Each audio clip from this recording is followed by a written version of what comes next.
It was just past midnight when the first strange thing happened. I was working the night shift as a security guard at an old manufacturing plant in the outskirts of Ohio. The place was a hulking structure of steel and brick, built in the 1920s and mostly abandoned after the company shut down years ago. My job was to keep an eye on things, make sure no one broke in, no fires started, no accidents happened. Pretty straightforward, or so I thought. The night had been quiet so far. The hum of the fluorescent lights overhead was the only constant sound, interrupted occasionally by the distant creaks of the old building settling or the scurrying of rats somewhere in the shadows. I was sitting in the security office, a small room tucked between the loading docks and the main factory floor, sipping on lukewarm coffee, when the motion sensor on the far end of the warehouse flickered on. I glanced at the monitor. Nothing. Just empty aisles stacked with rusting machinery and pallets of dust-covered crates. The sensor must have been malfunctioning, which wasn't unusual given the age of the equipment. I shook my head and took another sip, trying to shake off a creeping unease. The cold draft blowing through a cracked window sent a chill down my spine, but I told myself to toughen up. This was the night shift, and I'd handled worse. Then the footsteps started. They were soft at first, distant, echoing somewhere in the cavernous space beyond the office walls. Slow, deliberate steps, the kind that wouldn't belong to a rat or a stray animal. My heart thudded a little faster. I checked the cameras again, flicking through the feeds with a trembling finger. Nothing moved. No sign of any person or animal. I leaned forward, straining to hear. The footsteps grew louder, closer, until they seemed to circle the building, pacing just outside the office. I grabbed my flashlight, flicked it on, and stepped out into the hallway. The factory was a maze of rust and shadows. My beam caught on peeling paint and shattered glass. I called out, "Hello? Anyone there?" But my voice seemed swallowed by the vast emptiness. The footsteps stopped abruptly. I waited, barely breathing. Then, from the end of the corridor, a soft thump, like something heavy dropping on the concrete floor. I hurried toward the sound, heart pounding so loud I was sure anyone nearby would hear it. Rounding the corner, I found a metal toolbox lying open, tools scattered around it. I hadn't left it there. Someone must have been here. I scanned the area, no footprints in the dust, no other sign of life. Suddenly, the overhead lights flickered and died, plunging me into darkness. I fumbled for my flashlight, which sputtered before shining a weak beam. The factory felt colder now, heavier. I could feel a presence, like something watching from just beyond the edge of the light. I turned and ran back to the office, locking the door behind me. My hands shook as I dialed the police on the old rotary phone. No dial tone. The line was dead. The footsteps returned, this time outside the office, slow and steady. Something was pacing back and forth, right outside the door. I banged on the door, shouting for help, but no answer came. The pounding continued, growing louder, more aggressive. I pressed my back against the door, heart hammering, sweat slick on my forehead. Then, silence. I stayed frozen, listening for any sound. Minutes passed. Then the phone crackled to life. A voice whispered, barely audible, "You shouldn't be here." I slammed the receiver down, scrambled to the window, and peered out into the darkness. Nothing. No one. The night dragged on like that. Every time I thought it was over, the footsteps would start again, the whispering voice, the cold drafts. I tried to leave several times, but the main doors were locked tight from the outside. My radio was dead, no signal on my cell. When the morning finally came, I was shaking, exhausted, and covered in sweat. The doors opened, and the day shift found me huddled in the office. They told me there was no record of anyone entering the factory after hours, no signs of a break-in. The building's security system had been offline for years. I quit that job the next day. I still don't know what was there that night, but I've never gone back to that place. Story the end. The old factory hummed with the steady rhythm of machines, but after midnight, the noise felt different, like it was hiding something beneath its metal heart. Greg had worked the night shift there for 6 months, and the solitude of those hours had become almost comforting. Most of his co-workers left by 10 p.m., and the factory emptied except for the skeleton crew and a few security guards. That night started like any other. Greg clocked in at 11 p.m., grabbed his safety gear, and made his rounds through the cavernous building. The factory was a maze of conveyor belts, steel beams, and dusty catwalks suspended high above the ground. His job was to monitor the automated machines, make sure they didn't jam or overheat, and report any anomalies. As he walked the long, echoing hallways, the bright fluorescent lights flickered overhead. He tapped his radio but got no response, probably because the day crew had long gone and security was elsewhere. The silence was thick. Greg's footsteps bounced off the concrete walls, and somewhere deep inside the building, a hydraulic press let out a long sigh before restarting. About 2 hours into his shift, Greg stopped near the main control panel to jot down some notes. The air felt colder suddenly, like someone had opened a vent to the outside, but the windows were sealed tight. He pulled his jacket tighter, shivering, and glanced around. The factory was empty, just him and the machines. Out of the corner of his eye, he thought he saw a shadow move across the far end of the hall near the loading docks. He turned sharply, but nothing was there. Only his own reflection glimmering faintly off the metal walls. He shook his head. Probably just his imagination. A sudden loud clang echoed through the building, making Greg jump. His heart pounded as he scanned the area. The source seemed to be a pile of metal scraps near the back entrance. He hesitated, then walked toward it, flashlight beam cutting through the darkness. As he neared the scrap pile, a cold wind brushed past him, carrying a faint scent, something metallic, mixed with old oil and something else, something like decay. His skin prickled. The pile was undisturbed, no obvious cause for the noise. He crouched to examine it, but the pieces of scrap hadn't shifted. Greg straightened and heard the faintest whisper, a breath of a voice coming from deeper inside the factory. His breath hitched. "Hello?" he called, voice echoing hollowly. No answer. He picked up his radio and tried again. Static. He began to feel uneasy, a creeping sensation crawling along his spine. It was as if the building itself was watching him. Greg decided to finish his rounds and get back to the control room. As he turned, the lights flickered violently and then went out, plunging him into darkness. His flashlight was his only beacon now, the beam wobbling as he tried to steady his hands. He took a deep breath and made his way cautiously toward the control room, counting his steps. The silence was absolute except for the soft thud of his boots on the concrete. Suddenly, from somewhere above, he heard a low groan, like a human voice but distorted and distant. Greg froze, straining to listen. Then the groan turned into a soft, almost mournful wail. His heart pounded and adrenaline surged. He picked up his pace. Halfway down the hall, his flashlight flickered and went out. Panic rose sharply. He patted the flashlight, cursed under his breath, and switched it back on. In the brief moment before the light stabilized, he saw movement. A figure standing at the end of the hall.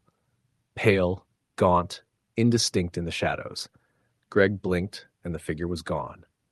He forced himself to keep moving. The control room was just ahead.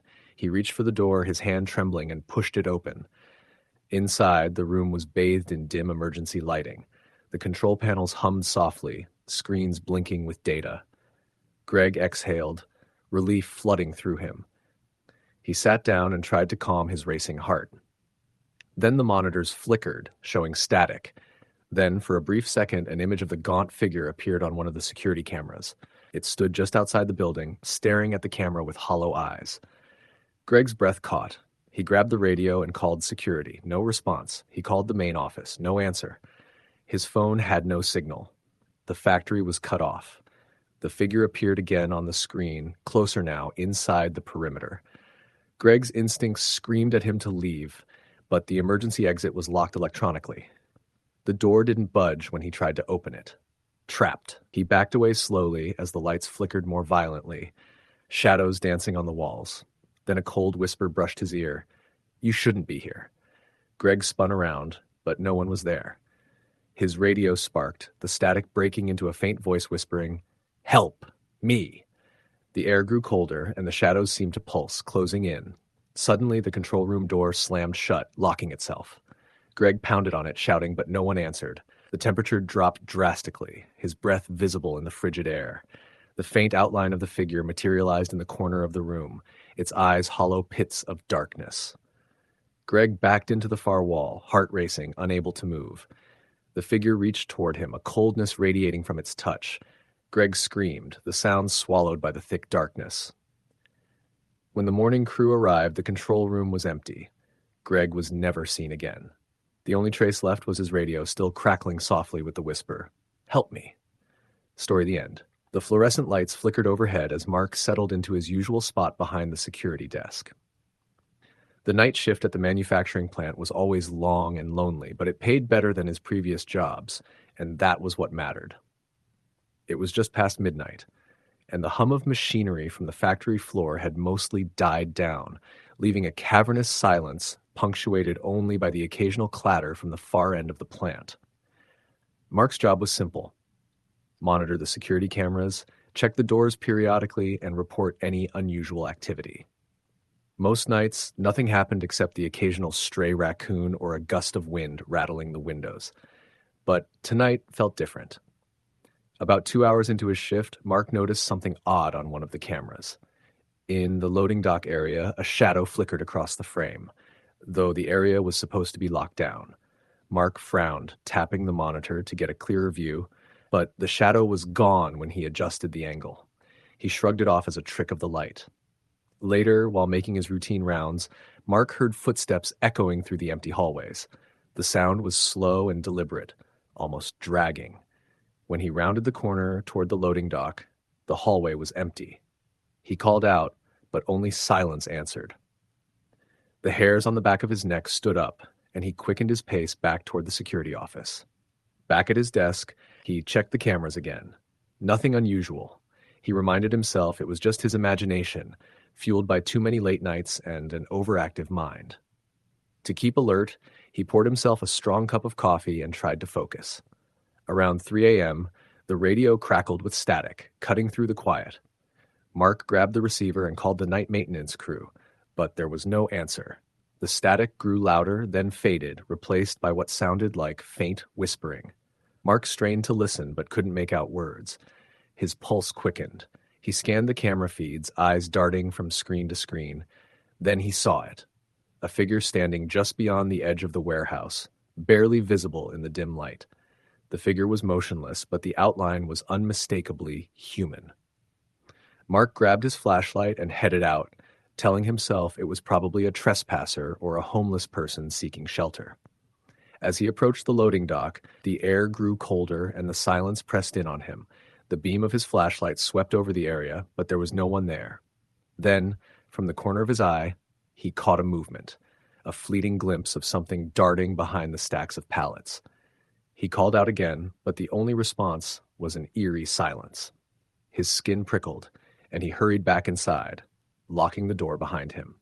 He tried to shake off the feeling of unease and returned to his post. Minutes later, the power flickered. The lights dimmed and then went out entirely, plunging the plant into darkness. Emergency lights kicked on, casting a weak red glow over the control room. Mark's heart pounded as he reached for his phone, but the screen was dead. The plant's entire electrical system seemed to have gone offline. He grabbed his flashlight and started making his way toward the breaker room to reset the system. The hallways were oppressive in the red emergency light, and every shadow seemed to shift and move. As he passed the main assembly line, the flashlight flickered, and in the brief moments of darkness, Mark thought he heard the clanking of machinery starting up on its own. He forced himself to keep moving, reaching the breaker room and fumbling with the panel. Just as he flipped the main switch, a cold hand gripped his shoulder. He spun around, shining his flashlight wildly, but there was no one there. The air felt charged, heavy with an unexplainable dread. Suddenly, the lights flickered back on, and the machines hummed to life as usual. Mark let out a shaky breath and slumped against the wall. When the morning shift arrived, Mark told his story, but no one believed him. The security footage showed nothing out of the ordinary, and the maintenance team reported no issues with the electrical system. Mark quit the job the very next day, but the images of that night stayed with him. The shadowy figure, the whispers on the radio, and that cold hand on his shoulder. He never worked a night shift again. Weeks later, while scrolling through a local news website, Mark came across a story about a former employee who had died in the plant under mysterious circumstances years ago. The details were vague, but it mentioned the worker was last seen near the loading dock during a night shift, never to be found again. Mark's blood ran cold. The figure on the camera, the cold hand, it all made sense in a way he didn't want to believe. Every time he passed a manufacturing plant or saw a security guard at night, he thought about that night, the one night shift he would never forget. Story the end. It was just past midnight when the security guard started his shift at the abandoned psychiatric hospital on the outskirts of town. For years, the sprawling brick building had sat empty, its windows shattered and its doors chained shut. But for one night a week, a skeleton crew of security guards patrolled the grounds, tasked with keeping trespassers out and monitoring the security cameras for any signs of life. Jake had taken this job out of necessity. With few options for night work in the small town of Millfield, the gig paid well and the hours suited his nocturnal habits. But from the moment he stepped inside the front lobby, a cold wave of unease washed over him. The air smelled stale and damp, heavy with the lingering scent of disinfectant mixed with decay. The faint flicker of his flashlight barely pierced the thick shadows curling at the edges of the vast, empty rooms. Jake settled into the guard station, a small room overlooking the lobby, and began his rounds. The hospital was a maze of corridors, peeling wallpaper, rusted beds, and faded charts strewn across the floor. He checked the cameras, their grainy black and white images revealing motionless hallways and empty rooms. Occasionally, a flicker or static burst would distort the screen, but nothing that warranted concern. About an hour into his shift, the silence was broken by a faint tapping sound, like fingernails scratching against metal. Jake froze, shining his flashlight down the corridor. The beam landed on an old metal door slightly ajar. He remembered that the East Wing had been sealed off years ago after a fire, and he wasn't supposed to go there, but curiosity gnawed at him. He approached cautiously, heart pounding as the tapping grew louder. When he pushed the door open, the hinges creaked loudly, echoing through the hollow halls. Inside was a small room, empty except for a rusted wheelchair facing the corner. The tapping stopped. Jake's breath fogged in the chilly air. Suddenly, the wheelchair slowly began to rock back and forth on its own, creaking rhythmically. Jake backed away, unease twisting in his gut. As he turned to leave, a whisper floated through the room, faint but unmistakable. "Help me!" He spun around, shining his light wildly, but the room was empty. The wheelchair stopped rocking abruptly. The door slammed shut behind him with a deafening bang. Panic seized him. He yanked on the handle. It was locked tight. On the camera monitor back at the guard station, static bloomed over the East Wing feed. Jake pounded on the door, shouting for help, but the hospital was empty, and his radio crackled only with static. Minutes dragged on like hours as he listened to the faint, eerie tapping resume, coming from just beyond the door. Desperation drove him to try the emergency exit, but it wouldn't budge.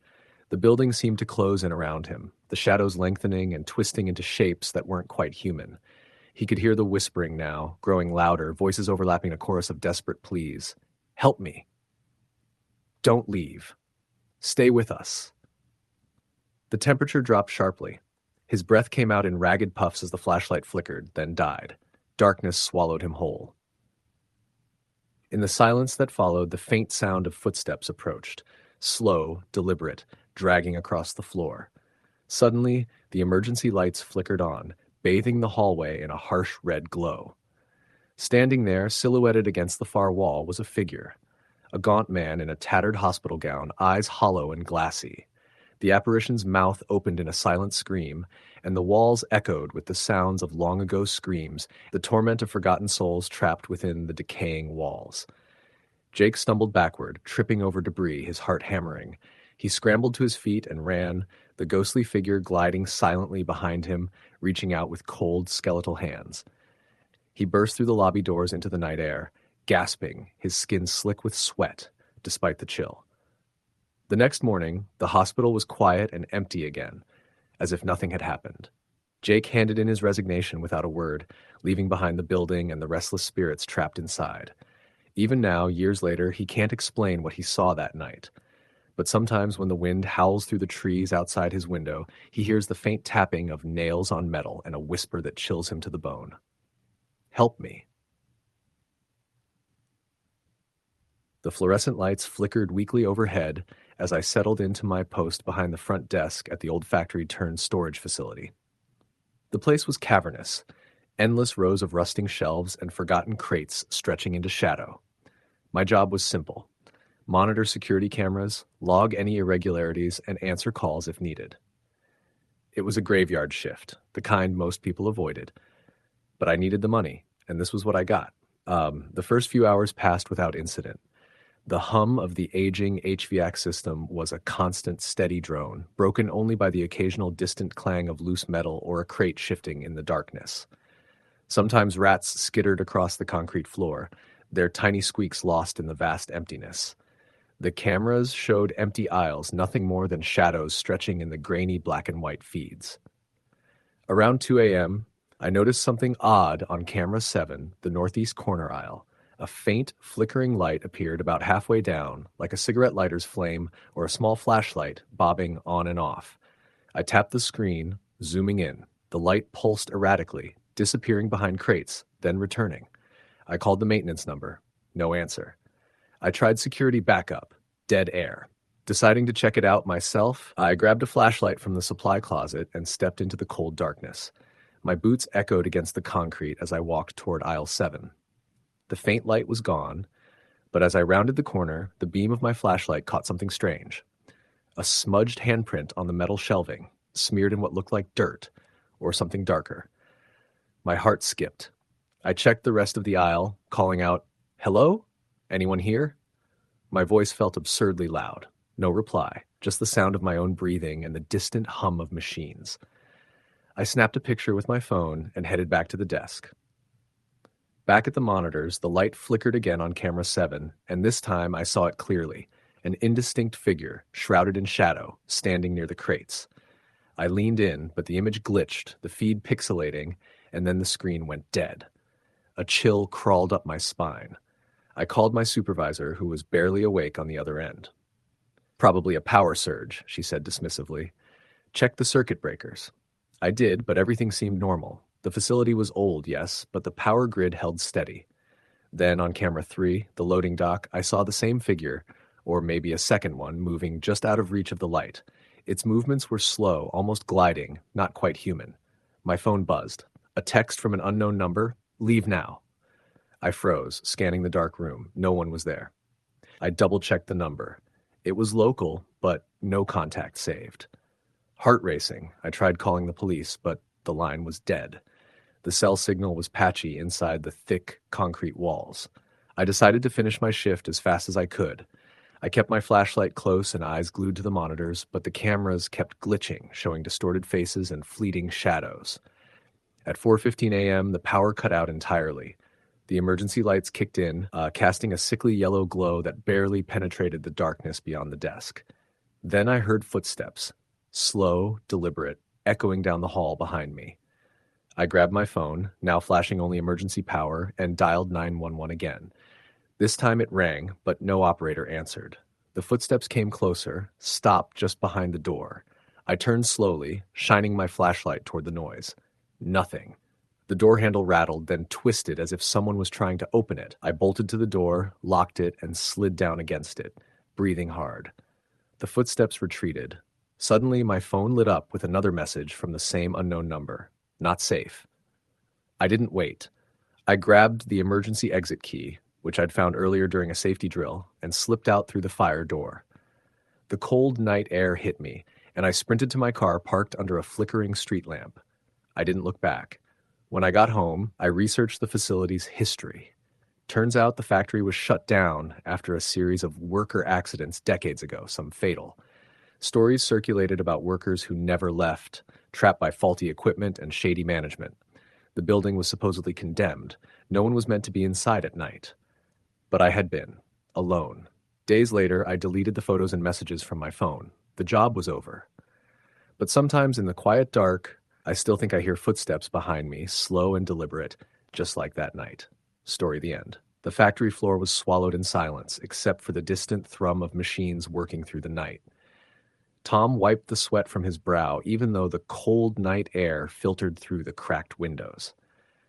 The old warehouse he worked in was as drafty as it was huge, with rows of metal shelving stretching endlessly, stacked high with boxes waiting to be shipped. The fluorescent lights flickered intermittently, casting shifting shadows across the empty aisles. It was his third night working the graveyard shift at the shipping plant, just outside of Cleveland. The job wasn't glamorous, checking inventory, loading trucks, keeping the place secure, but the steady paycheck helped keep his apartment afloat. Most nights were uneventful, the worst danger coming from boredom or the occasional stray rat skittering under the pallets. But tonight was different. At around 1:15 a.m., as Tom was stacking boxes near the east loading bay, he caught movement out of the corner of his eye. A figure stood just beyond the loading dock doors, silhouetted against the faint glow of the streetlights outside. The figure didn't move or wave, just stood there, perfectly still. Tom froze, heart pounding. The loading dock was locked. No one was supposed to be outside. He blinked, and when he looked again, the figure was gone. He shook his head, telling himself it was just his imagination playing tricks in the dim light. He reached for his radio to call security, but it crackled with static. Damn, the old radios never worked well inside the building. Trying to shake the unease, Tom went back to his work, but every so often he glanced at the dock doors, half expecting the figure to reappear. He forced himself to keep busy, running inventory on the pallets stacked nearby. Near 2:30 a.m., the warehouse's old overhead speakers crackled to life with a brief burst of static. Then, through the fuzz, a whispered voice came through. It wasn't the usual announcements from management or the machines. This was faint, broken words. Tom spun around, gripping his flashlight tightly. The voice faded away as quickly as it appeared, but it left a chill running down his spine. "Hello?" Tom called out, his voice low but steady. No answer, just silence. He moved cautiously toward the security office to check the cameras, but the monitors were black. The power flickered briefly and then stabilized. Tom felt a weight settle on his chest. Something was wrong. He pulled out his phone, but there was no signal inside the warehouse. The building's thick walls always killed the reception, but tonight it felt worse, completely dead. The warehouse doors creaked as a cold wind swept in, carrying the faint scent of smoke, and something else, something metallic. Tom's eyes darted around the darkened space. Near the far end of the warehouse, one of the pallet stacks suddenly toppled with a loud crash. Tom's breath caught in his throat. He hurried over to the fallen boxes, but there was no sign of anyone. His flashlight beam landed on a set of muddy footprints leading away from the fallen pallets toward the shipping docks. He cursed under his breath. How had someone gotten in? Tom reached for his radio again, and this time it sparked alive with static. A scratchy voice broke through, barely audible. "Get out. Now." The voice sounded distorted, like it was being transmitted from somewhere far away. Tom's heart hammered. He scanned the room, trying to find the source. Suddenly, the warehouse lights went out completely, plunging him into thick darkness. Tom fumbled for his phone flashlight, illuminating the cramped space with a pale beam. That's when he heard it. Footsteps. Slow, deliberate footsteps echoing through the cavernous building. They weren't his own.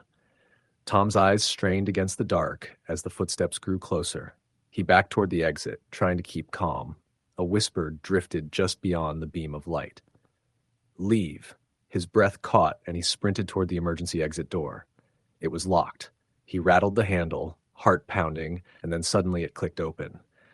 He burst outside into the cold night air. The parking lot was empty, lit only by the distant streetlights. Tom spun around, flashlight scanning. The figure was there again, just standing near the edge of the lot, unmoving. A wave of dread washed over him. He reached for his phone again, hoping for signal. This time it came through, one bar. He dialed 911, voice shaking as he spoke. "There's someone. I don't know what they want. Please send help." As he spoke, the figure started moving, slow, unnatural movements toward him. Tom ran, breath ragged, toward his truck. He slammed the door and locked it, fumbling to start the engine. The headlights illuminated the empty lot, but when he looked again in the rearview mirror, the figure was gone. Tom didn't wait for the engine to warm. He sped off into the night, heart still racing. When he got home, he locked every door and window and tried to convince himself it was all in his head. But the next day, the warehouse was shut down by the company due to security concerns and multiple break-ins. The police found muddy footprints, but no suspects. Tom never went back to that job. Some nights when the wind howls just right, he swears he can still hear faint whispers and footsteps outside his window. Story the end. The clock blinked 12:03 a.m., its red digits cutting through the dull hum of the night shift. The hospital was quiet, too quiet for comfort. Jerry adjusted his jacket and ran a hand over his tired face. Another long night ahead, and he already felt the weight settling in his chest. He was the overnight janitor at a small-town hospital on the outskirts of Ohio, the kind of place where everyone knew your name, but the halls held secrets no one dared speak of. Most nights were uneventful, cleaning rooms, emptying trash, restocking supplies. But tonight felt different, like the shadows themselves were waiting. The hospital's east wing was under renovation, closed off with bright orange tape and signs warning no entry. Jerry usually avoided it, but when he heard the faint sound of footsteps echoing from that direction, his curiosity gnawed at him. He grabbed his flashlight and headed toward the taped-off hallway. The air grew colder as he approached. The lights flickered erratically, casting long, twitching shadows on the cracked walls. Jerry stopped. There it was again, a soft shuffle, like someone dragging their feet. "Hello?" he called out, voice echoing. No response. Just silence, thick and oppressive. Summoning his courage, Jerry slipped past the tape. His flashlight beam darted across the debris and construction tools scattered on the floor. Then, at the end of the corridor, a door stood slightly ajar, creaking with each gentle draft. He stepped closer, heart hammering. The beam revealed nothing at first, just an empty, dust-covered room. But then, out of the corner of his eye, he saw it, a dark figure slipping into the shadows beyond the doorway. "Hey!" Jerry shouted, but the figure vanished. He raced back toward the main hallway, every nerve on edge. As he rounded the corner, the overhead lights exploded in a shower of sparks, plunging him into darkness. His flashlight flickered violently before dying. Panic surged. Jerry fumbled for his phone, hands shaking, the screen illuminating his wide eyes. Suddenly a whisper drifted through the blackness, soft but chilling. "You shouldn't be here." Jerry ran, breath ragged, pounding through the empty halls until he burst out into the cold night air. He never went back to that wing again. Story the end. The hum of the fluorescent lights was the only sound in the small security office. Jake sat slouched in his chair, staring blankly at the bank of surveillance monitors before him. The warehouse was silent, bathed in the cold glow of security cameras and the occasional flicker of malfunctioning bulbs. It was 2:17 a.m., the dead of night, and Jake was halfway through his 12-hour shift. He had taken the job because it was easy money and because the daytime schedule didn't work with his other commitments. The warehouse was located on the outskirts of Cleveland, surrounded by empty lots and warehouses of similar design. Most nights were boring, spent watching empty corridors and waiting for the dawn. Tonight, however, was different. Jake was about to get up for his usual patrol when a movement caught his eye on one of the monitors. The camera feed from the northwest corner showed a shadow shifting near the loading dock. It was fleeting but unmistakable, a dark figure slipping behind some crates. Jake frowned. He switched to the camera covering the loading dock itself. Nothing. Just stacks of pallets and empty wooden crates. He picked up the radio and called the maintenance crew, but there was no answer. His pulse quickened. No one else was supposed to be here. Security was the only thing keeping unwanted visitors out. Grabbing his flashlight and keys, Jake headed out of the security room and down the main corridor. The concrete floors echoed under his boots. The vast emptiness of the warehouse felt like a cavern swallowing his footsteps. He reached the loading dock. The shadows seemed thicker here, as if the night was pressing in. Jake swept his flashlight across the area. Nothing, just crates, pallets, and a thin layer of dust disturbed by a stray breeze. He shook his head, telling himself he was imagining things. It was just the isolation getting to him. Returning to his post, Jake resumed monitoring the cameras. Then the power flickered. The monitors went black for a second, and when they came back on, the shadow was gone. Suddenly, a piercing noise echoed throughout the warehouse, the shriek of metal scraping on concrete. Jake froze. He grabbed his radio. "Maintenance? You copy?" Static. He moved toward the source of the noise, the old machinery room at the rear of the warehouse. The door was slightly ajar. He pushed it open, flashlight raised. Inside, the large industrial machines stood idle, coated in rust and dust. A faint coldness clung to the air. Suddenly, the door slammed shut behind him. Jake spun, banging on the door, but it wouldn't budge. A whisper floated through the room. "Go back!" His flashlight flickered and died. The whisper grew louder, circling him. He backed up until he hit the wall. Then, the temperature dropped further. A figure appeared in the corner of the room, indistinct and shadowy. Jake's breath hitched. The figure moved closer, and he could feel the oppressive cold wrapping around him like a shroud. "Leave," it whispered. Panic surged. Jake slammed his shoulder into the door again and again until it finally gave way. He sprinted into the hallway and didn't stop until he was back in the security office, panting. The cameras showed nothing but emptiness. His radio crackled. "Jake, are you there?" His voice trembled. "Yeah, I'm here." "No sign of anyone else," the voice said. Jake looked at the clock. 3:12 a.m. He sat down and refused to move again. He knew one thing for sure. The warehouse held something that shouldn't be there, something that wasn't going anywhere. Hours later, Jake was making his last patrol before shift change. The warehouse was still, almost too still. As he walked down a narrow corridor, he heard the scrape again. Metal on concrete. He turned the corner and saw a pallet jack moving slowly toward him. No one was driving it. Frozen, Jake watched as it glided past, its wheels creaking. Then, footsteps echoed behind him. He turned abruptly, flashlight swinging. No one. The temperature dropped again. Jake hurried back to the security office. He reached the door and paused. Behind it, he swore he heard breathing. He opened it slowly. The room was empty. His radio beeped. A distorted voice whispered, "You can't leave." The radio went dead. Jake stood there, gripping the radio tightly. Outside, the first light of dawn broke over the city, but inside the warehouse, the shadows waited. Story the end. It was just past midnight when the hospital's halls grew unnervingly quiet. The usual bustle of day shift had long since died down, replaced by the slow, steady hum of machines and the distant, echoing footsteps of the night crew. Most of the patients were asleep, or at least appeared to be. But something about the night shift always carried a different energy, an unsettling stillness that seemed to hover just beneath the surface. Jake was working the overnight shift in the emergency department. He'd been on nights for a few months now, and the unease that first gripped him when he started had faded, replaced by a kind of numb acceptance. Hospital night shifts were mostly uneventful, with the occasional trauma patient or ambulance run keeping him on his toes. But tonight, something felt different. His partner, Sarah, was out on a quick break, leaving Jake alone at the nurse's station. The fluorescent lights flickered intermittently, casting brief shadows across the rows of empty chairs and sterile counters.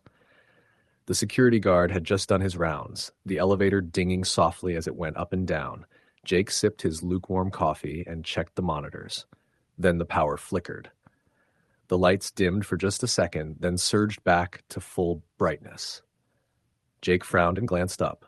Nothing seemed out of place, but the sudden blackout always made his skin crawl.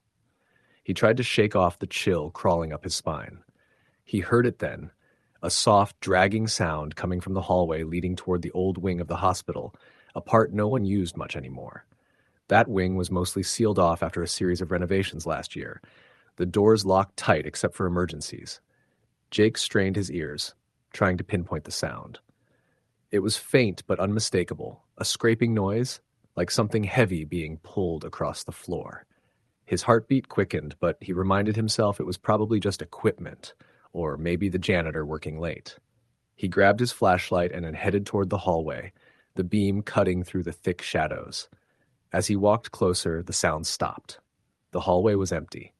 The old wing looked just like it always did. Peeling paint, cracked tiles, and a long row of unused rooms. But something was off. The air felt heavier here, colder. Jake's breath came out in small clouds despite the hospital's regulated temperature. He noticed the door to one of the rooms was slightly ajar. Odd, because those doors were supposed to be locked tight at night. He pushed it open cautiously. Inside, the room was dark except for a faint, flickering glow coming from the far corner. Jake raised his flashlight and shone it toward the light. A small television set sat on a dusty table, turned on despite no one being here. The screen flickered with static. Jake felt a prickling sensation on the back of his neck. Who would leave a TV on in a sealed-off room? He stepped closer, the floor creaking beneath his feet. Suddenly, the screen changed. The static was replaced by a grainy image, a figure standing in the hallway behind him, dark and blurred, but unmistakably there. Jake whipped around. The hallway was empty. "Hello?" he called, voice shaky. No answer. He turned back to the TV, but the image was gone. Just static again. Jake's phone buzzed in his pocket. He pulled it out and saw a text from Sarah. "You okay? Something weird just happened on my break. Call me." He dialed quickly. "Sarah? What's going on?" Jake asked. "Jake, I don't know how to say this." Her voice was low and breathless. "I was in the staff lounge when I saw someone walking down the hallway near the old wing. It was a man, but his face was all messed up, like burned or scratched up, but he didn't seem to notice me. When I called out, he just kept walking, disappearing through a door that shouldn't have been open." Jake swallowed hard. "I'm right by the old wing now. That's the same place I'm checking." "Be careful, Jake. Something's not right tonight." The call ended abruptly. Jake looked back toward the hallway. The dragging sound started again, this time louder, closer. He flashed his light down the corridor, and for a split second, he saw a shadow dart past. He sprinted back toward the nurse's station, heart pounding. But when he reached the desk, the computer monitors were all off. The room plunged into darkness. The overhead lights flickered violently, then went out. The emergency lights kicked on, casting an eerie red glow over everything. Jake's breath hitched. The radio crackled static, then a faint whisper, almost inaudible but unmistakable. "Help me." He spun around. The hallway was empty again. He reached for his phone, but it was dead. No signal, no power. Jake was trapped in the dark with nothing but the sound of footsteps coming closer. He moved toward the exit, but the doors slammed shut with a deafening bang. He was alone. Or maybe not. The dragging noise was right behind him now. A cold hand grabbed his shoulder. Jake screamed. The lights snapped back on. Nurses and doctors rushed in, but responding to the emergency call Sarah had triggered when she couldn't reach him. They found Jake on the floor, shaking and pale, staring at the empty hallway. He tried to explain, but no one believed the ghostly figure or the strange noises in the sealed-off wing. The hospital never reopened that wing, and Jake never worked nights again. Story the end. The night shift had a reputation. Everyone who worked it knew it came with its own kind of paranoia, the kind that made you question whether the noises you heard were just the building settling or something else entirely. I thought I was prepared for it when I took the job at the manufacturing plant in a small town in Ohio. I wasn't. The first few weeks were normal, just long stretches of silence broken by the hum of machines and the occasional conversation with the other night crew members. The plant was old, built in the 1950s, and though they'd updated some of the machinery, the building itself creaked and moaned like it was alive. I worked the night shift from 11 p.m. to 7 a.m., alone most of the time. The other employees had left or worked other sections, and the supervisor only came around at the start and end of the shift. My job was to monitor the packaging machines, making sure the boxes were filled properly and the lines didn't jam. One night, about 3 weeks in, I was running through the routine. It was around 2 a.m. The factory floor was dimly lit, and the only sounds were the mechanical clatter of the packaging machines and the faint hum of the overhead lights. I had just finished inspecting one conveyor belt when I noticed something odd out of the corner of my eye. A shadow that didn't belong. I turned sharply, sweeping the flashlight across the floor. Nothing. The shadow was gone. I chalked it up to fatigue. Night shifts mess with your head, and you start seeing things. But the feeling didn't go away. Instead, it grew heavier, like a weight pressing down on my chest. Around 2:30 a.m., the lights flickered. The fluorescent bulbs buzzed loudly before going out, plunging the plant into darkness for about 15 seconds before humming back to life. I stopped what I was doing, heart hammering in my chest. Then I heard it. A faint scraping sound coming from the far end of the factory, near the old storage room that hadn't been used in years. The room was supposed to be locked and sealed off, but the noise was unmistakable. I told myself it was probably just a rat or something. I grabbed my flashlight and headed toward the noise, but the longer I walked, the colder it felt. The air got chillier, and a strange metallic smell filled my nostrils. As I reached the storage room door, I saw it was slightly ajar. That shouldn't have been possible. It was supposed to be locked tight. I pushed it open carefully, flashlight beam cutting through the dark interior. Inside, nothing but empty shelves and dusty crates. I breathed a sigh of relief and started to turn back when I heard it. A whisper. "Help me." My blood ran cold. I whipped around, shining my light everywhere. No one, just the stale air and shadows. I called out, voice shaking, "Who's there? Show yourself." Silence. Then the whisper again. "Help me." I ran back to the main floor, heart pounding, every nerve on edge. I locked myself in the control room and called the supervisor on the radio, telling him what happened. "Probably just a prank or the wind," he said dismissively. "We'll check it out tomorrow." But I wasn't convinced. The rest of the night dragged on painfully. I kept hearing faint whispers, soft footsteps echoing in the distance, but every time I went to check, no one was there. At 4 a.m., the power cut out completely. The entire plant was swallowed by darkness. My phone died, and the emergency lights flickered weakly. Then I saw it, a figure standing at the end of the conveyor belt, barely visible in the emergency light's glow. It was tall and thin, its face obscured by shadow. It didn't move, just stared at me. I froze. Then it vanished. I don't know how I made it to the end of the shift. When morning came, the day crew found me shaking in the break room, refusing to talk about what I saw. I quit the job the next day. I later found out the plant had a history. Years ago, a worker had died in that storage room after getting caught in the machinery. His body wasn't discovered until the next morning. After that, several employees reported strange noises and sightings during the night shift. I don't believe in ghosts, but I know what I saw. Sometimes, late at night, I still hear whispers in the dark. Story the end. The night shift started like any other. The clock hitting 11 p.m., the hum of the fluorescent lights buzzing overhead, and the silence that stretched out like a heavy blanket in the hospital corridors. I was working security at St. Mary's Hospital, a mid-sized community hospital nestled in the outskirts of a small town in Pennsylvania. I'd taken this job after quitting my previous security gig at a warehouse because it was quieter, less physical, and the pay was decent. But as the weeks went on, I found out that quiet could sometimes mean something far worse. On my first few nights, I just did my rounds, checking doors, making sure no one was wandering where they shouldn't be, and sitting at the security desk watching the bank of monitors that showed every hallway, stairwell, and door across the 3 floors. It was the kind of place where shadows gathered and odd sounds traveled long distances. The janitor told me at night the building's got a different heartbeat. I didn't think much of it until that first strange night. I was making my rounds near the old maternity wing, a part of the hospital shut down for years after the new wing was built. The place was boarded up and off limits, but the old wing still sat there like a forgotten skeleton.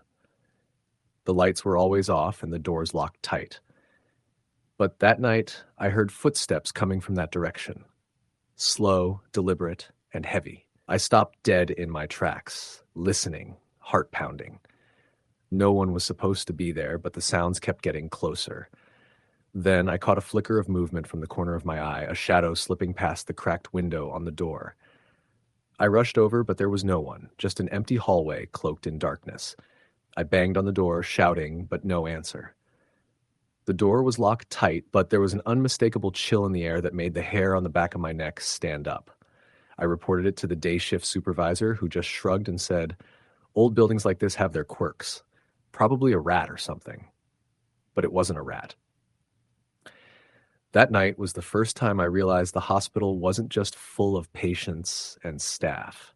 It was full of stories I didn't want to be part of. The next few nights, I kept hearing things in that direction. Whispers, low moans, the faint sound of a lullaby that drifted through the vents. I told myself it was just my imagination or the sound of the old pipes. But then, the security cameras caught something. One night, while monitoring the feed, I saw a figure standing in the old maternity hallway. It was pale, blurred, like a figure half-formed in the dark. It didn't move for several minutes, just stood there watching. When I zoomed in, the image distorted and flickered, and the figure vanished. I rewound the tape, played it again, same thing. I showed it to my supervisor, but he said it was probably a glitch or a trick of the camera. but I knew what I saw. Around the same time, the hospital's internal phone lines started acting up. Sometimes I'd pick up the handset and hear faint crying or a woman humming. One time, I heard a voice whisper my name. The speaker was so faint I thought I was going crazy. I even tried calling the operator to check if anyone else reported it, but no one did. The nights became harder. The hospital felt alive, watching me, and I was certain something was following me. One night, around 2 a.m., I was patrolling the pediatric ward. The ward was nearly empty. Most patients had been moved to other floors during renovations. I passed the nurse's station when the lights flickered and then went out. The emergency lights came on, casting a dim red glow. I fumbled for my flashlight and shone it toward the hallway. The air was cold, colder than usual. Suddenly, the sound of children laughing echoed from the playroom at the end of the hall. It was a clear, innocent sound, but it sent a chill through me. I stepped closer, heart hammering. The door to the playroom was slightly ajar. I pushed it open. The room was empty. Toys were scattered, some on the floor, others stacked on shelves. The laughter stopped abruptly, replaced by a soft sobbing. I shone my flashlight around, but found no one. The air smelled faintly of baby powder and something else, something sour and metallic. I backed out of the room and headed for the security desk, trying to shake off the feeling of unease. On the way, my radio crackled to life. I heard a woman's voice, soft and distant. "Help me." I spun around, shining my flashlight down the corridor, but no one was there. I tried to call the supervisor again, but the line was dead. That night, I barely slept. When morning came, I told the day staff about the incident. Some of the nurses exchanged looks and said, "You must have heard about the old nurse who died in that ward years ago. They say her spirit still watches over the kids." I tried to get more details, but the story was always vague. Something about a nurse named Evelyn who had cared deeply for her patients but died tragically in the hospital. I couldn't get it out of my head. One particularly bad night, the hospital lost power for about 20 minutes. The backup generators kicked in, but not immediately. I was on the second floor when the lights cut out, plunging the hospital into total darkness. I heard the emergency alarms wail and saw panic flare in the eyes of a few patients. I headed for the security desk, radio in hand, trying to keep calm. Suddenly, my flashlight beam caught a figure in the hallway. It was a woman dressed in a vintage nurse's uniform, her face pale and expressionless. She was staring right at me. I froze, heart racing. Then she vanished. I swore the temperature dropped 20 degrees. I told myself it was exhaustion, hallucinations maybe. But then I started seeing her more and more. In reflections, out of the corner of my eye, sometimes standing silently at the end of a hallway. It was like she was trying to communicate. One night, I found a folded piece of paper taped under the nurse's station desk. It was old and yellowed. On it, written in shaky handwriting, were the words, "Find the truth." I was hooked. I started digging into the hospital's history. Turns out, Evelyn had been involved in a scandal years ago. She'd been accused of malpractice, but some nurses believed she was innocent, that someone else had covered it up. The truth was buried deep in old records. I became obsessed with uncovering what happened. Meanwhile, the hauntings intensified. Doors slammed shut, lights flickered wildly, and the voice on the radio became clearer. "Help me." One night, I was alone in the archives room, going through old files when I felt a cold hand grab my wrist. I spun around, but no one was there. The papers scattered and a file caught my eye, Evelyn's personnel file. It detailed her abrupt resignation and a mysterious note, "Patient deaths under investigation." I looked closer and found a reference to a man named Dr. Harris, the head physician at the time. I asked around the staff quietly, but no one wanted to talk. Then, the final straw. I was on the third floor doing a routine check when the fire alarm blared. I ran toward the source, an old storage room at the end of the hall. The door was locked, but it swung open as I approached. Inside, the room was empty, but the smell of antiseptic mixed with something rotten filled the air. In the corner, a rocking chair was moving back and forth slowly. I felt a presence behind me and turned to see the nurse, Evelyn, standing silently. Her eyes were hollow. She raised a finger to her lips. Then she whispered, "He lied." I was frozen. The alarm stopped, the lights flickered back on. I left the room trembling. The next day, I submitted my resignation. I never found out the full truth about Evelyn or Dr. Harris, but every time I close my eyes, I hear the lullaby and see the nurse's pale face. Sometimes I swear the hospital is still calling me back. Story, the end. The night was unusually cold for early October when I started my shift at the warehouse. The place was massive, a sprawling maze of metal shelves and stacked crates in a semi-industrial area on the outskirts of town. My job was simple enough: overnight security guard. I'd been doing this gig for about 3 months, mostly because it paid decently and the hours worked well with my day classes. The facility was old. Built in the 1950s, I'd been told it had once been a manufacturing plant, but these days it mostly stored various goods for a logistics company. The manager was a man named Carl, middle-aged, gruff but fair. He gave me a quick rundown when I arrived and handed me the keys to the front gate and the control room. I settled into the security office, a small room with a desk, a bank of monitors, and a radio. The cameras covered the main entrances and the vast warehouse floor, but many areas were blind spots because the wiring was ancient. The only person I was supposed to talk to was Carl, who came by occasionally. The first few hours of the shift were uneventful. The hum of the fluorescent lights and the occasional creak of settling metal filled the silence. I kept checking the monitors, noting no unusual activity. A few rats scurried by in the shadows, but they were nothing to worry about. At around midnight, I heard the faint sound of footsteps echoing in the distance. I frowned and checked the cameras. Nothing. No sign of movement anywhere. The warehouse was supposed to be empty, except for me. I tried to shake off the feeling, chalking it up to nerves and exhaustion. The night dragged on slowly. Then, at about 1:30 a.m., the power flickered for a moment, and one of the cameras, camera 5 covering the far aisle, went out. It was a black screen. I tried rebooting the system, but the feed didn't come back. I grabbed my flashlight and decided to check it out myself. The warehouse floor was cold and smelled like dust and oil. I walked down the aisle, my footsteps loud in the empty space. Everything looked normal, just crates and pallets stacked high. But then I noticed the faintest trace of movement near the end of the aisle. Something small and fast. A rat, I thought, but as I moved closer, I saw something strange. Footprints in the dust, too large and irregular to be animal tracks. They looked human, but the pattern was off, like someone had been limping or dragging a foot. I followed the prints back toward the entrance, but lost them near a stack of crates. My skin prickled. I hurried back to the office. As I settled back behind the desk, my phone buzzed. I looked down. No signal. I frowned and tried the radio. Static. No response. Then the intercom crackled, and a voice whispered my name. It was barely audible, like it was coming from far away or through a thick wall. I jumped up, scanning the room. The door was locked. The windows were dark. No one was there. The voice came again, clearer this time, but the words were distorted, almost garbled. Help. Me. I grabbed the radio mic, trying to respond, but the static was overwhelming. The feed on the monitors started glitching, showing flickering images, shadows moving too fast to make out. Suddenly, a loud crash came from the storage room. I spun around, flashlight in hand, heart pounding.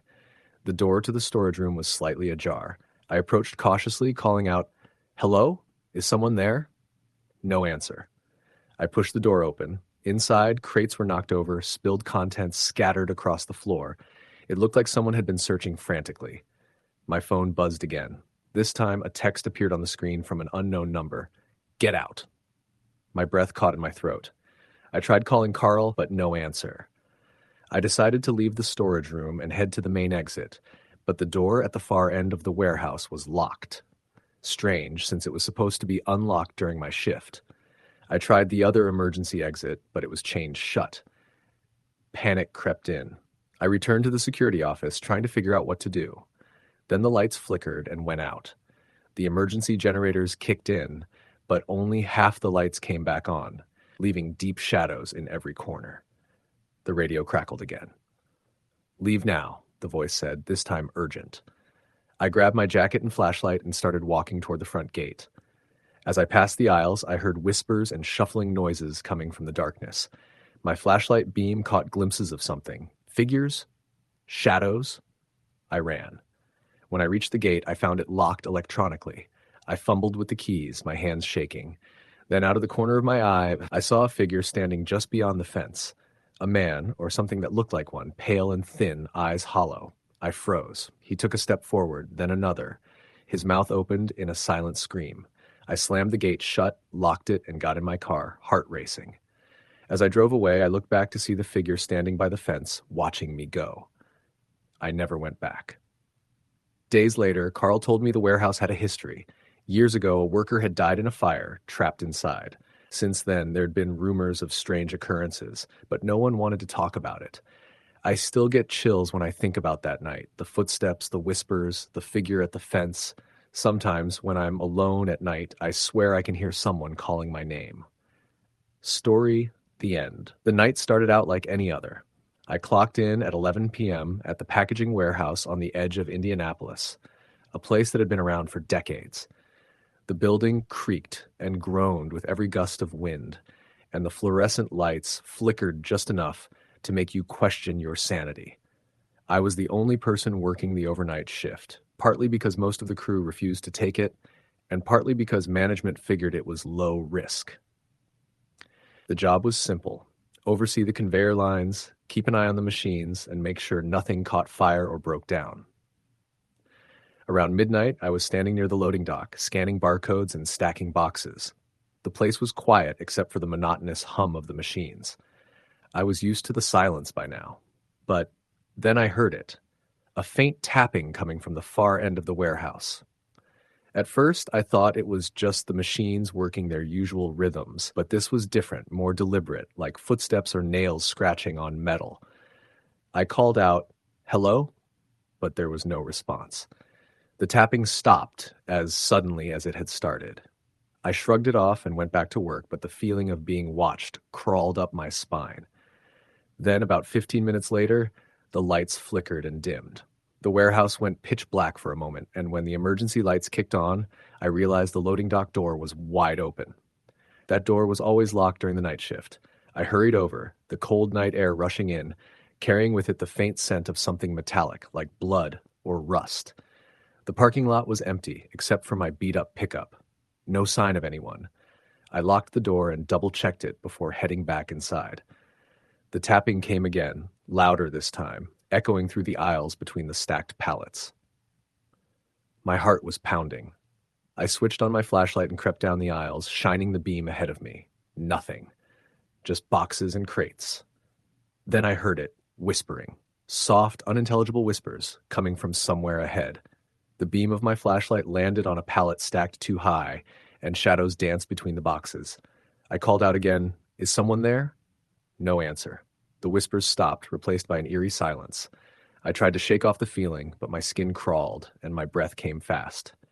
I turned back toward the control room, but the emergency lights began to flicker erratically. Suddenly, the power cut out completely. I was plunged into total darkness. My flashlight flickered and died. I fumbled for my phone, but it was dead too. And then from the darkness, I heard footsteps. Slow, heavy footsteps. Coming closer. I held my breath, pressed my back against a stack of pallets, and waited. The footsteps stopped. Then, a cold hand gripped my shoulder. I screamed. Light flooded the warehouse moments later as the backup generators kicked on. I spun around. No one was there. I ran out of the warehouse, called the police, but no one found any evidence of an intruder. The next day, they told me the loading dock door had been locked all night. Joe, my coworker who worked the day shift, looked at me like I was crazy when I told him. "You're probably just stressed, man," he said. But I knew what I felt, and I knew what I saw. Sometimes, when I close my eyes, I still hear that tapping. Story the end. The night had settled over the industrial part of town, a place where the few streetlights flickered like dying embers, and the factories sat quiet, save for the occasional drip of water or a distant metallic clang. I was finishing my first week working the graveyard shift as a maintenance technician at the old power plant on the edge of Pennsylvania's Rust Belt. My job was straightforward: monitor the turbines, run diagnostics, and make sure the place didn't spontaneously combust. Simple, boring, safe, or so I thought. The plant was massive, with halls that seemed to stretch forever, walls lined with pipes and control panels glowing faintly in the dim fluorescent light.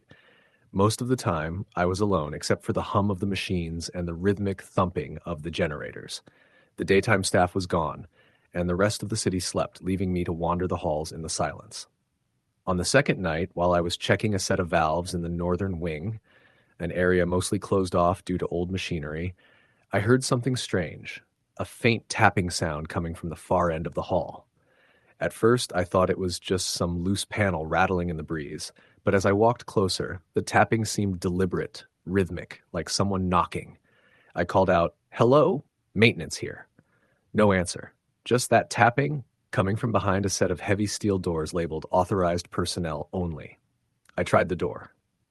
Locked, of course. Curiosity got the better of me, so I radioed my supervisor to see if anyone was working in that section. The radio sputtered for a moment before crackling back.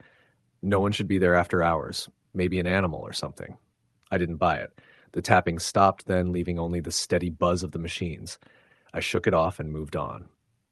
Later, around 3 a.m., the atmosphere shifted. The air grew heavy, the machines seemed to slow their thrum, and a chill crawled over my skin. The lights flickered once, twice, then stabilized. I chalked it up to the old wiring. I was walking back through the main control room when the computer screens blinked erratically. Error messages flashed, system override detected, unauthorized access, and emergency shutdown initiated. I rushed to the main console to try and fix the glitch, but the screen suddenly went black. Then the power went out entirely. Emergency lights blinked on, casting eerie red glows over the room. My heart pounded. As I reached for my radio, I heard footsteps behind me. Soft, slow, deliberate.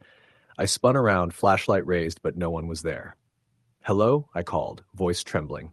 Silence. I told myself it was nerves. The plant was old, full of drafts and strange acoustics. Then I noticed something that froze me in place. On the large industrial window looking out over the generator floor, a pale handprint slowly appeared, as if pressed from the inside. But the window was on the second floor, and there was no one around. I backed away slowly. That night, I tried to log the incident, but the system refused to respond, even after multiple resets. Over the next few nights, the occurrences escalated. Doors slammed without cause. The radio picked up faint, garbled voices speaking in a language I couldn't understand. Lights flickered in impossible patterns. One night, while inspecting the boiler room, I saw a shadow move against the wall. It was tall, hunched, with long limbs. When I flicked my flashlight toward it, it disappeared like smoke. I told the day supervisor, a grizzled man named Frank, about it. He gave me a weary look and said, "Old plants like this have their ghosts. Best you keep your head down and finish your shift." I wasn't so sure. The most terrifying night came when the plant's security cameras caught something I still can't explain. I was at the control desk when the monitors flickered and showed a figure walking through the empty halls. It was transparent, shifting, and seemed to stare right at the camera. Its face was blurred but unmistakably human. I grabbed my flashlight and ran to where the figure had been last seen. The hallway was empty, cold, and silent. But on the wall, smeared in condensation, were words written backwards. "Help me." I spun around, heart racing. Suddenly, the overhead lights exploded in sparks, plunging me into darkness. I stumbled backward, and in the pitch black, I felt a cold breath on the back of my neck. The radio hissed to life with a voice whispering, "Get out." I didn't need to be told twice.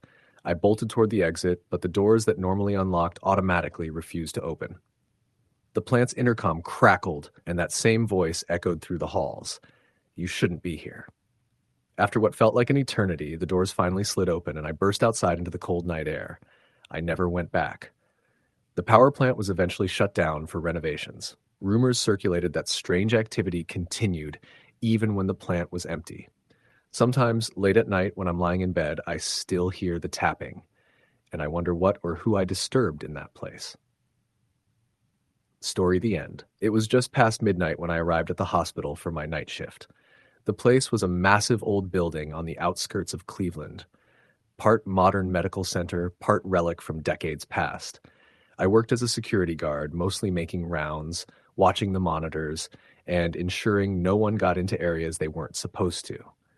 The graveyard shift had a quiet rhythm, broken only by the occasional beep from machines or the shuffling footsteps of nurses making their rounds.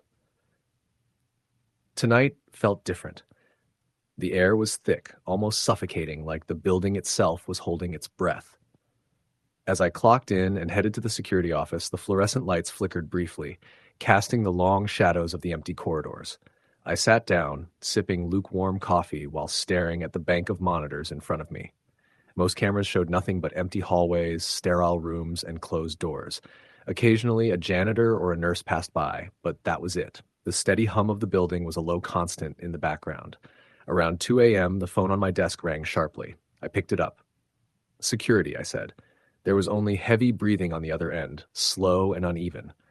"Hello? Is someone there?" I asked. No response. I hung up, assuming it was a prank. Minutes later, the emergency alarm in one of the surgical wings blared suddenly, jolting me upright. I grabbed the radio and called dispatch, but static was all I got back. I decided to check it out myself. The surgical wing was at the far end of the building, down a dim hallway with motion sensors that didn't seem to trigger the lights anymore. As I walked, the corridor lights flickered erratically, the bulbs buzzing with a painful intensity. I reached the hallway entrance, shining my flashlight down the long stretch. The alarm was silent now, but the faint smell of antiseptic mixed with something else, a metallic, coppery scent like blood. My heart pounded. I called over the radio, but again, only static. I kept moving, step by step, deeper into the wing. Then I heard it, a faint whisper just at the edge of hearing, almost like a voice saying my name. I froze. "Sam." I spun around, but the hallway was empty. I shook my head and continued, now gripping my flashlight tighter. As I passed one operating room, the door creaked open slightly. I shone my light inside, empty, except for a shadow moving just out of sight. I called out, "Hello, is anyone there?"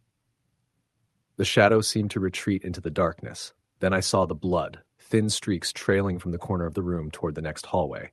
I followed, heart racing. The blood led me past several closed doors until it stopped at the emergency stairwell. I pushed open the door. The stairs spiraled down into near total darkness. I hesitated, then descended slowly. At the bottom was a maintenance tunnel, cramped and dimly lit by a single flickering bulb. The smell of blood was stronger now, thick and metallic. I moved forward, then saw it. A figure slumped against the wall, face hidden in shadow. "Hey, are you okay?" I asked, moving closer. The figure stirred, a woman soaked in blood, eyes wide with terror. "Help me," she whispered. Before I could react, she vanished, disappeared into thin air like a mist. I stumbled back, heart pounding, and the tunnel lights died completely. I was in total darkness. I fumbled for my radio, but it was dead. Suddenly, I felt a cold breath on my neck, and a voice hissed in my ear, "You shouldn't be here." I bolted up the stairs and slammed the door behind me. The lights flickered back on. I ran back to the security office, locking myself inside. The monitors showed static, then briefly flashes of the woman's pale face staring directly at the camera. The phone rang again. I didn't answer. The rest of the night passed in a blur of flickering lights, strange noises, and whispers that seemed to come from nowhere. When dawn finally broke, the hospital staff found me curled up in the security office, shaking and silent.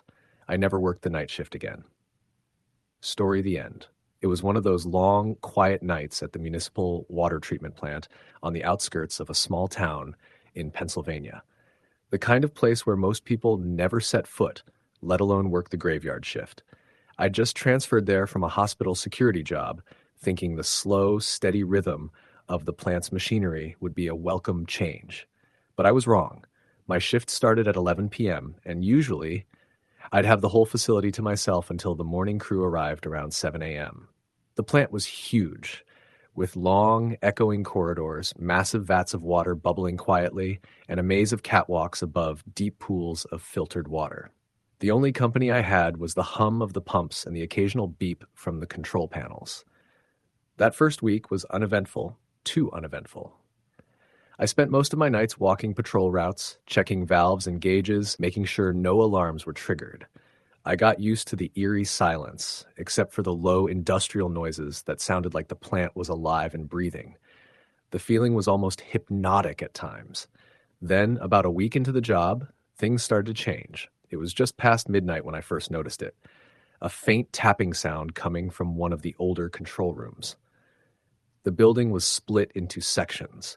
newer computerized parts, and older manual controls in a separate wing. The tapping was subtle, like someone lightly knocking on glass, but the plant was supposed to be empty except for me.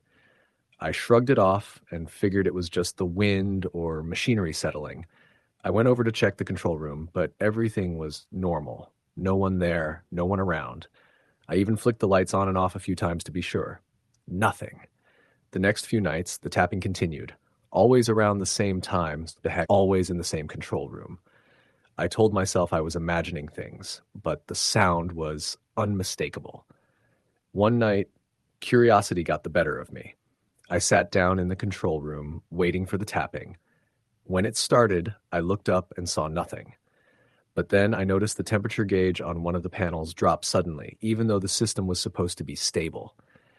I tried calling the maintenance supervisor to report the glitch, but my radio crackled with static. For the first time, I felt genuinely uneasy.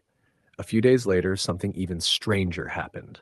Around 3 a.m., I was doing my rounds near the filtration tanks when I saw a figure standing near the edge of the catwalk. It was too dark to make out any features, just a silhouette. I called out, but the figure didn't move. I shined my flashlight toward it, and suddenly, it was gone. No footsteps, no sounds, just empty space. I told myself it was a trick of the light or maybe a reflection, but deep down, I knew it wasn't. That same night, the security cameras started acting up. The feed from the older control room flickered, showing static for long stretches. When the picture did come back, the figure I saw earlier was sometimes visible on the monitor, standing just out of focus as if watching me. I checked the cameras in person, but the rooms were always empty. No sign of anyone. I tried talking to the day shift workers, but they just laughed it off. Old plants like this always have some kind of ghost story, one of them said. Probably just your nerves. But I wasn't so sure. One night, I was monitoring the main control panel when the alarm suddenly blared to life. A warning flashed on the screen: water contamination detected, immediate action required. I raced to the filtration tanks to find out what was happening. The valves were all in place, no leaks or malfunctions. Yet the sensors were detecting something harmful in the water. I called the supervisor, but he told me it was probably a sensor error and to reset the system. When I tried to reset the controls, the system locked up. The screen showed a series of garbled messages, some letters and numbers that made no sense. Then out of nowhere, a voice crackled over the radio, static at first, then a faint whisper. "Help me." I froze. The voice sounded desperate, like it was coming from far away. I tried to respond, but the radio went dead. I spent the next hour checking every inch of the plant. No signs of anyone else. No explanation for the contamination alert or the voice. I started keeping a detailed log of everything strange that happened. Tapping sounds, shadowy figures, malfunctioning equipment, ghostly voices. The nights grew worse. One time, I was alone in the break room when the lights flickered and went out completely. The emergency lights kicked in, casting a dim red glow. I heard footsteps behind me. Slow, deliberate steps. I turned around, but no one was there. My radio crackled again, and the same whisper came through, this time clearer. "Don't trust him." I had no idea who him was. I looked around, but the room was empty. As the days passed, I became more paranoid. I started noticing small things moving on their own. Papers shifting on desks, doors creaking open without wind, tools disappearing and then reappearing in strange places. One night, around 4 a.m., the alarms went off again. This time, it was a fire alarm. I rushed to the source, a storage room near the older part of the plant. The room was filled with old equipment and boxes. The temperature was normal, no smoke or flames. But on the floor, I saw footprints. Wet, muddy prints that led to a corner where an old pipe was leaking water. I followed the prints, but they ended abruptly. Suddenly, the fire alarm stopped. The sprinklers turned off. I ran back to the control room, shaken. Later, I checked the plant's records and found out something horrifying. Deco worker had died in that very storage room, a man named Jack, while fixing a pipe leak. They said he fell into one of the deep tanks and drowned. The plant was never the same after. I couldn't shake the feeling that I was being watched. Every night, the tapping got louder, the shadows darker, the whispers came more often, sometimes pleading, sometimes warning. One night, the power went out completely. The plant was plunged into darkness except for the faint glow of emergency exit signs. My flashlight barely penetrated the blackness. I heard a voice whisper right next to my ear, "Leave." I ran to the exit, but the doors were locked. I fumbled with the emergency release, heart pounding. Then I saw the figure again. A man in soaked overalls, face obscured by shadow. He pointed toward the old storage room. I knew then that Jack's spirit was trapped, restless, warning me about something worse. I called the supervisor and demanded a day off. They said no one else could cover the shift. I was on my own. That night, I decided to investigate the storage room again. I grabbed every flashlight, tool, and safety equipment I could find. Inside, the air was thick and cold. The pipes groaned, and the dripping water echoed through the empty room. Suddenly, the tapping started again, this time from inside the walls. I knocked back, the rhythm matching mine exactly. Then, the wall behind the pipes shifted. A small door, hidden in the metal, creaked open. I stepped inside into a narrow tunnel. The walls were damp, covered in rust and algae. The faint smell of decay filled the air. At the end of the tunnel, I found a small chamber. On the floor lay an old, rusted tool belt and a faded badge with the name Jack engraved on it. Then I saw the water, a deep, dark pool, almost black in the dim light. I felt something brush against my leg, a cold hand grabbing me, pulling me toward the water. I fought back, scrambling out of the tunnel and slamming the door shut behind me. I didn't stop running until I was outside, under the pale light of dawn. I quit the next day. I never told anyone the full story, not even my family. The plant was shut down for a few weeks after my departure due to structural issues, but it reopened eventually, staffed by new workers. I never went back. Sometimes, late at night, I still hear that tapping in my head, and the voice, whispering warnings I can't forget. The water treatment plant was supposed to be just a job, but it became a nightmare I can't escape. Story the end. It was my third week working the night shift at the warehouse on the outskirts of Detroit when things started to go wrong. The kind of wrong that didn't have an easy explanation, the kind you tell yourself you're imagining, but you know deep down you're not. The warehouse was massive, a hulking brick building that had seen better days. My job was simple, inventory control. I'd scan shipments, stack pallets, update the logs.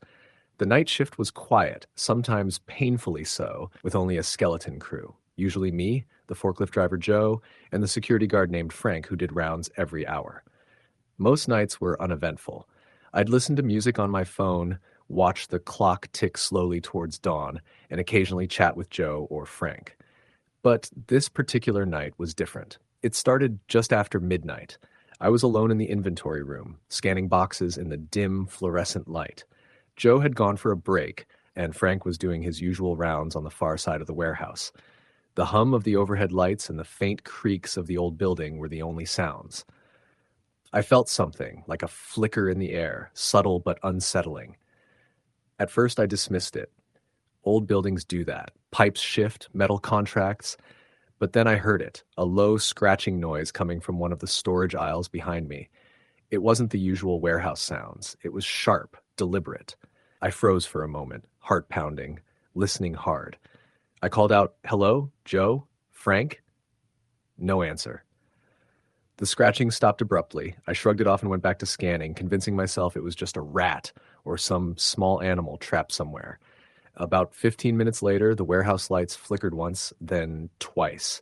The second time, the lights went out for a full second before buzzing back on. It was enough to make me jump. I grabbed my phone to check the time, 12:15 a.m., and then noticed the battery indicator blinking strangely, even though I had charged it fully before work.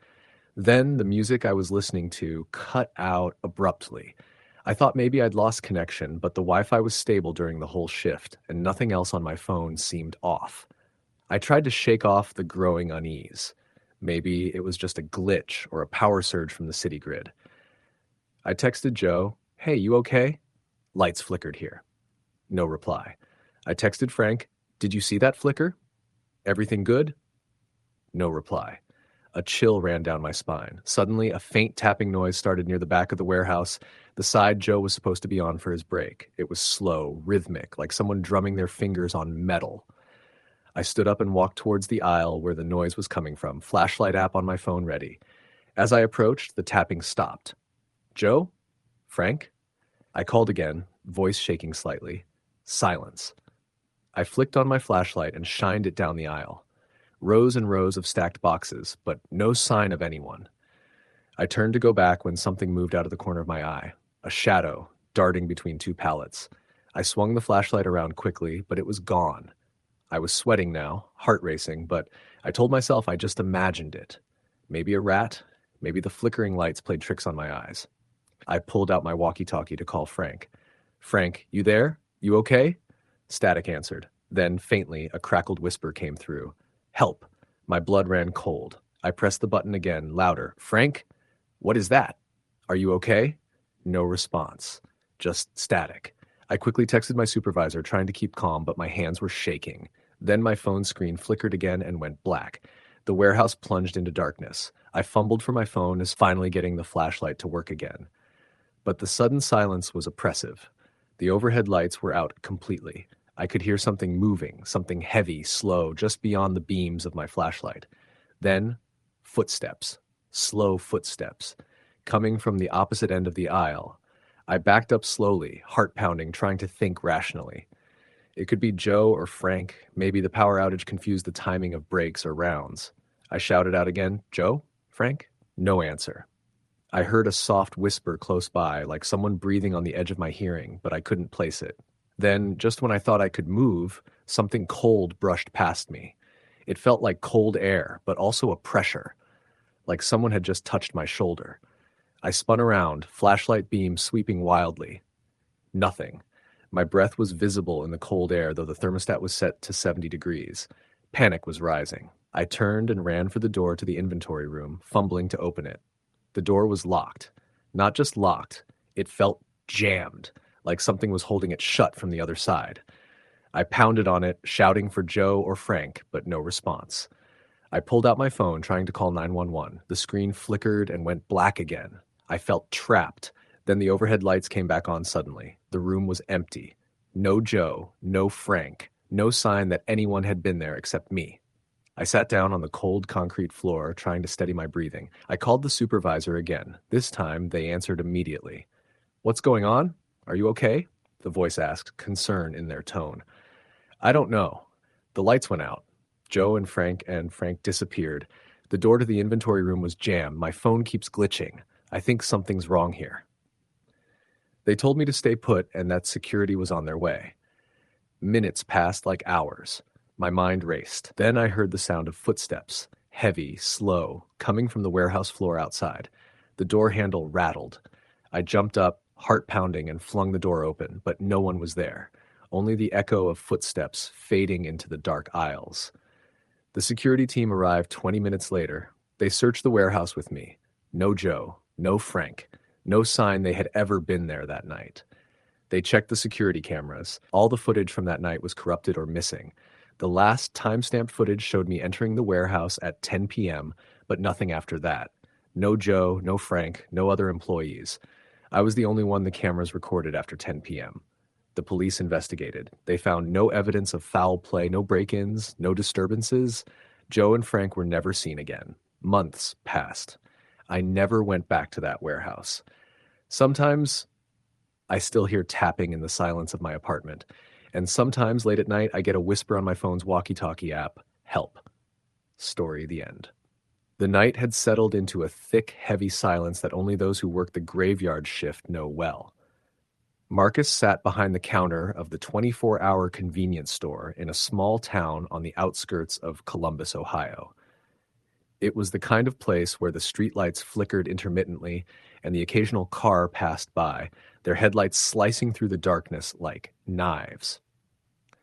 Marcus had taken this job partly because it paid decently for night hours, and partly because it gave him the kind of solitude he needed after a messy breakup.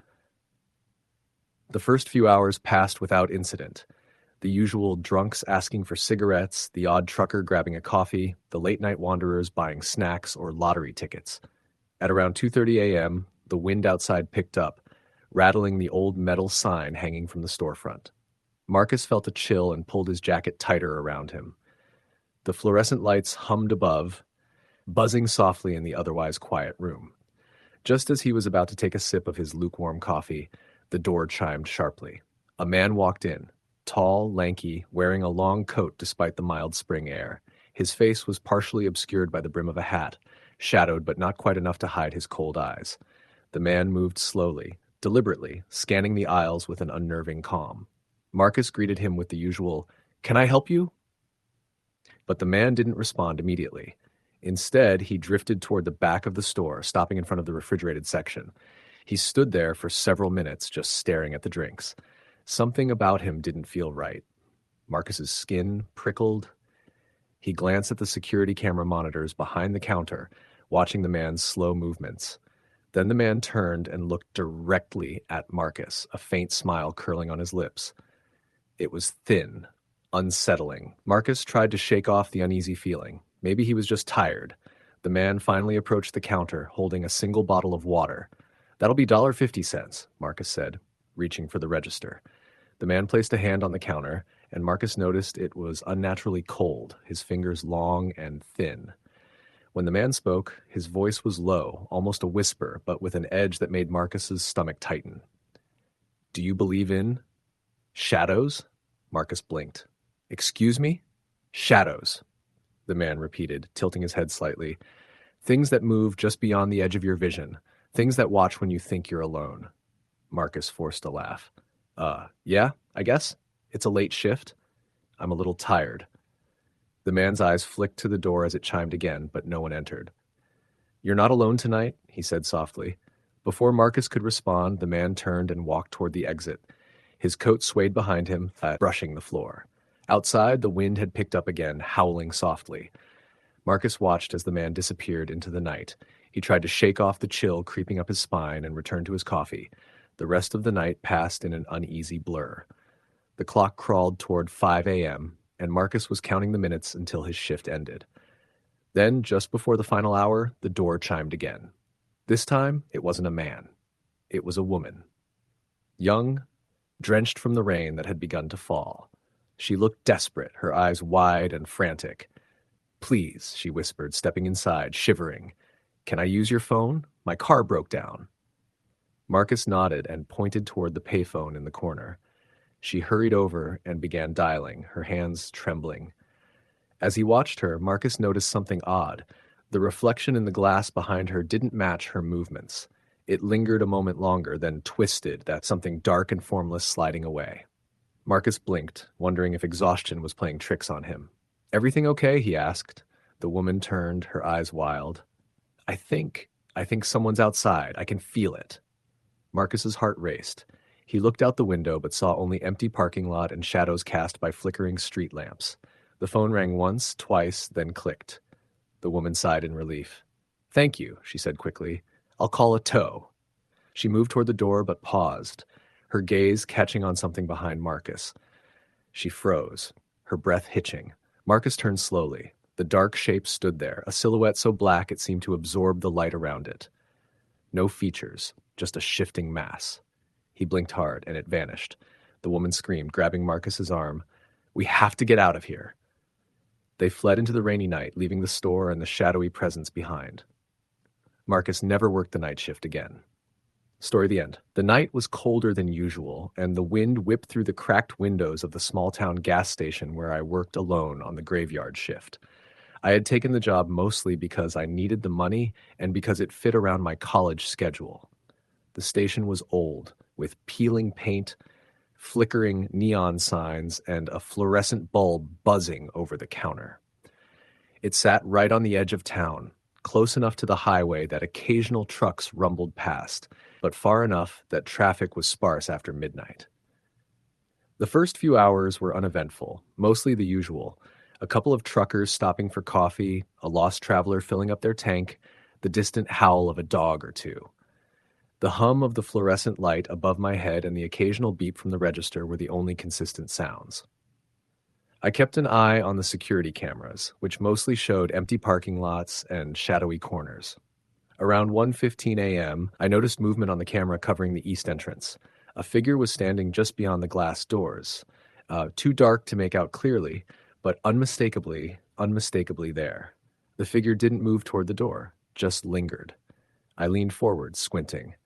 I flicked the lights on and off, hoping it was a prank or someone waiting for a friend. but when I looked back, the figure was gone. I shrugged it off as someone messing around or a trick of the light. At about 2:30 a.m., I heard the faint sound of footsteps on the gravel outside. The cameras showed nothing but empty shadows. I looked out the window. The lot was empty. I checked the doors, locked, just as they should be. The radio on the counter crackled to life, and a garbled voice whispered something unintelligible. I reached for it, but the static grew louder, and then it cut out entirely. My heart started racing. I thought maybe the radio was faulty, but then the overhead fluorescent light flickered violently. The warmth I'd felt earlier turned into a chill that settled deep in my bones. At 3 a.m., I heard a sharp knock on the door. Once, then again, slower this time. I wasn't expecting any customers this late, especially not on a night like this. I flipped the sign to closed and peered through the window. No one was there. But then I saw footprints in the thin layer of frost on the concrete, leading away from the door into the darkness. I grabbed my flashlight and stepped outside, scanning the parking lot. There was nothing, no sign of anyone, just the cold wind whispering through the trees. I returned inside, locking the door behind me. At 4 a.m., I was alone with the silence again. My mind raced, trying to rationalize everything. The footsteps, the knocking, the figure on the camera. Then the intercom crackled to life. "Help me," a faint voice whispered. I spun toward the speaker, heart pounding. "Help me," it said again, clearer but desperate. I grabbed the phone to call 911, but the line was dead. The voice came again, but this time it was louder, echoing through the empty store. I followed the sound toward the storage room at the back of the station. The door was slightly ajar, though I was sure I'd closed it earlier. I pushed it open and saw nothing but crates and empty boxes. Then a cold gust brushed past me, and the lights went out. In the pitch black, I heard breathing, slow, labored right behind me. I spun around, swinging the flashlight. Nothing. But then the words came, whispered into my ear, "Don't leave me." I ran to the front door, struggling with the lock. The knocking started again, louder, furious. The door shook, then silence. I didn't sleep that night, and when dawn came, I locked up and quit the job. The next day, I found out the station had been closed for years before they reopened it after a young woman had disappeared nearby decades ago. Sometimes when the wind blows just right, I still hear her voice calling for help. Story the end.